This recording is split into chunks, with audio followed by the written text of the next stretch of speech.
IPL 2026 का तीसरा दिन, रोमांच अपने चरम पर और मुकाबला था दो दमदार टीमों के बीच, राजस्थान रॉयल्स बनाम चेन्नई सुपर किंग्स। लेकिन इस मैच की शुरुआत से पहले ही किस्मत ने अपना इशारा दे दिया था। बारिश ने दस्तक दी और उस हल्की बारिश ने पिच का मिजाज पूरी तरह बदल दिया। सतह पर नमी थी, गेंद रुककर आ रही थी और बल्लेबाजों के लिए रन बनाना आसान नहीं रहने वाला था। ऐसे में टॉस का महत्व कई गुना बढ़ गया था और राजस्थान रॉयल्स के कप्तान रियान पराग ने टॉस जीतकर बिना देर किए पहले गेंदबाजी का फैसला लिया। एक ऐसा फैसला जो आगे चलकर मैच की कहानी लिखने वाला था।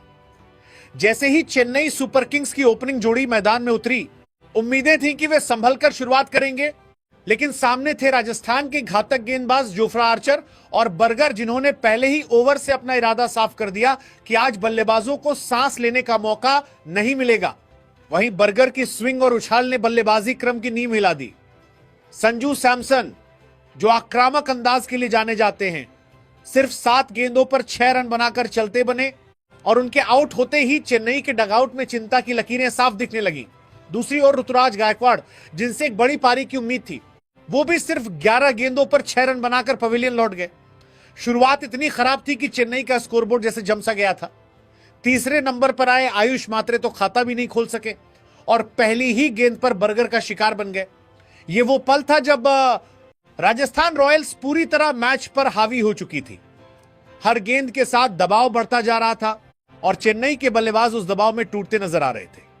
चौथे नंबर पर आए मैट शॉट भी ज्यादा देर टिक नहीं सके और 7 गेंदों पर सिर्फ 2 रन बनाकर आउट हो गए। उस समय ऐसा लग रहा था कि चेन्नई सुपर किंग्स शायद 100 का आंकड़ा भी पार नहीं करता पाएगी। लेकिन बीच में सरफराज खान और कार्तिक शर्मा ने थोड़ी हिम्मत दिखाई। सरफराज ने 12 गेंदों पर 17 रन बनाए और कुछ अच्छे शॉट्स खेले, जबकि कार्तिक शर्मा ने 15 गेंदों पर 18 रन बनाकर पारी को थोड़ा संभालने की कोशिश की। फिर आए शिवम दुबे, एक ऐसा नाम जिससे हमेशा बड़े शॉट्स की उम्मीद रहती है, लेकिन आज वो भी सिर्फ 4 गेंदों पर 6 रन बनाकर चलते बने। हर बल्लेबाज आता, कुछ देर टिकता और फिर दबाव में आकर आउट हो जाता। यह सिलसिला लगातार चलता रहा। अंत में जेमी ओवर्टन ने थोड़ी जुझारू पारी खेली और 36 गेंदों पर 43 रन बनाए, जिसमें 2 चौके और 2 छक्के शामिल थे। उनकी पारी ने चेन्नई को पूरी तरह ढहने से जरूर बचाया, लेकिन यह स्कोर फिर भी चुनौतीपूर्ण नहीं था। नूर अहमद, मैट हेनरी और कंबोज जैसे निचले क्रम के बल्लेबाज भी कुछ खास योगदान नहीं दे सके और पूरी टीम 19.4 ओवर में 127 रन पर सिमट गई। राजस्थान के गेंदबाजों ने अनुशासन, आक्रामकता और रणनीति का शानदार प्रदर्शन किया। जोफ्रा आर्चर ने 4 ओवर में सिर्फ 19 रन देकर 2 विकेट लिए और अपनी गति से बल्लेबाजों को परेशान करते रहे। बर्गर ने भी 4 ओवर में 26 रन देकर 2 विकेट झटके और चेन्नई के टॉप ऑर्डर को तहस नहस कर दिया। ब्रिजेश शर्मा ने किफायती गेंदबाजी करते हुए 3 ओवर में 17 रन देकर 1 विकेट लिया, जबकि संदीप शर्मा ने भी 2.4 ओवर में 22 रन देकर 1 विकेट अपने नाम किया। रवि बिश्नोई ने 3 ओवर में सिर्फ 16 रन देकर 1 विकेट लिया और बीच के ओवरों में रन गति पर ब्रेक लगाया। इस तरह चेन्नई सुपर किंग्स की पूरी पारी संघर्ष, दबाव और विफलताओं की कहानी बनकर रह गई। अब बारी थी राजस्थान रॉयल्स की एक आसान लक्ष्य, 128 रन और पिच की वही चुनौतीपूर्ण परिस्थितियां। लेकिन जिस तरह राजस्थान के गेंदबाजों ने अपना काम किया था, उससे टीम का आत्मविश्वास आसमान पर था। यह मैच सिर्फ एक जीत नहीं, बल्कि रणनीति, परिस्थितियों की समझ और टीमवर्क का शानदार उदाहरण बन गया, जहां कप्तान का एक सही फैसला और गेंदबाजों की सटीक अमलदारी ने पूरे मैच का रुख बदल दिया। आईपीएल 2026 के इस मुकाबले का दूसरा अध्याय शुरू होता है, एक ऐसे पल से जहां उम्मीदें, आत्मविश्वास और जीत की खुशबू पहले ही राजस्थान रॉयल्स के ड्रेसिंग रूम में महसूस की जा सकती थी। सामने था 127 रनों का लक्ष्य, जो कागज पर भले ही छोटा दिखता हो, लेकिन पिच की नमी और गेंद की धीमी चाल को देखते हुए एक चुनौती बन सकता था। मगर जब मैदान पर उतरी राजस्थान रॉयल्स की ओपनिंग जोड़ी यशस्वी जायसवाल और सूर्यवंशी, तो माहौल ही बदल गया। दोनों के चेहरे पर न कोई दबाव था, न कोई घबराहट, बल्कि एक अजीब सा सुकून और आत्मविश्वास था, जैसे उन्हें पहले से पता हो कि आज की रात उनकी है, जैसे यह मुकाबला उनके बल्ले की भाषा में लिखा जाने वाला है। और जैसे ही पहली गेंद फेंकी गई, उसी पल से कहानी ने करवट ली। मैदान पर मौजूद हर दर्शक, हर फील्डर और हर गेंदबाज ये समझने लगा कि आज कुछ खास होने वाला है। सूर्यवंशी ने आते ही अपने इरादे जाहिर कर दिए। उनकी बल्लेबाजी में एक अलग ही लय थी, एक ऐसा फ्लो जिसमें हर शॉट कविता जैसा लग रहा था, हर कवर ड्राइव किसी इश्क की शुरुआत जैसा और हर छक्का जैसे आसमान को छू लेने की जिद। उन्होंने मैट हेनरी की रफ्तार को भी जैसे मजाक बना दिया। गेंद चाहे ऑफ स्टंप के बाहर हो या शरीर पर, सूर्यवंशी ने उसे उसी अंदाज में खेला जैसे कोई कलाकार अपने कैनवास पर रंग भरता है।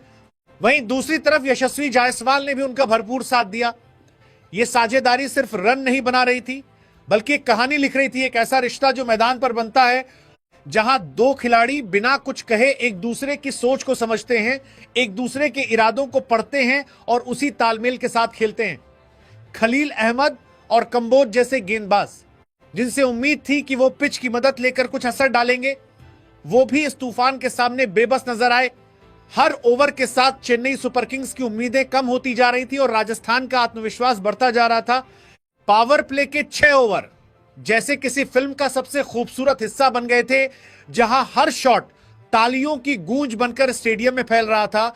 सूर्यवंशी ने जिस तरह से मैदान के हर कोने में शॉट्स लगाए, वो सिर्फ बल्लेबाजी नहीं थी, वो एक एहसास था, एक जज्बा था जिसने हर दर्शक को अपनी जगह से उठने पर मजबूर कर दिया। उनके बल्ले से निकली हर गेंद जैसे कह रही थी कि यह रात सिर्फ राजस्थान की है। और जायसवाल वो तो जैसे इस कहानी के दूसरे हीरो थे, जिन्होंने हर मौके पर सूर्यवंशी का साथ दिया।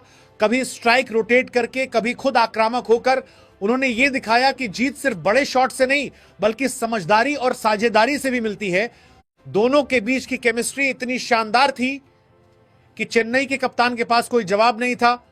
फील्ड बदलते रहे, गेंदबाज बदलते रहे, लेकिन नतीजा वही रहा, गेंद सीमा रेखा के पार, और राजस्थान जीत के और करीब।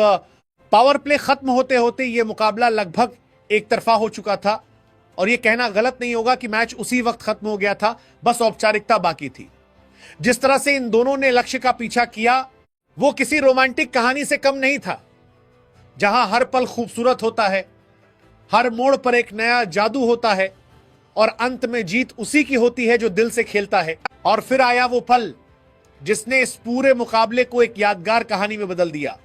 सिर्फ 17 गेंदों पर 52 रन। सौरववंशी ने जिस अंदाज में बल्लेबाजी की, वो सिर्फ रन बनाना नहीं था, वो एक ऐलान था, एक नए सितारे के जन्म का ऐलान।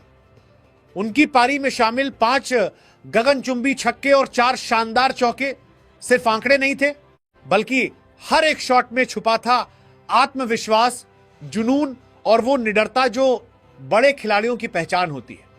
मैदान के हर कोने में उन्होंने गेंद को ऐसे भेजा जैसे उन्हें किसी भी गेंदबाज का कोई डर ही ना हो, जैसे हर गेंद उनके इशारों पर चल रही हो।